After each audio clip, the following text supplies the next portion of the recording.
lakas, kawawa. I-atin ko naman yung motor ko rin. Para po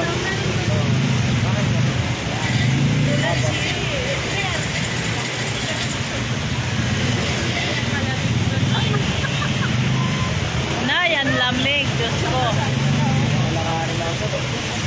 Ay, ang lakas ng ulan. Paano kami makauwi nito? Ay, kawawa.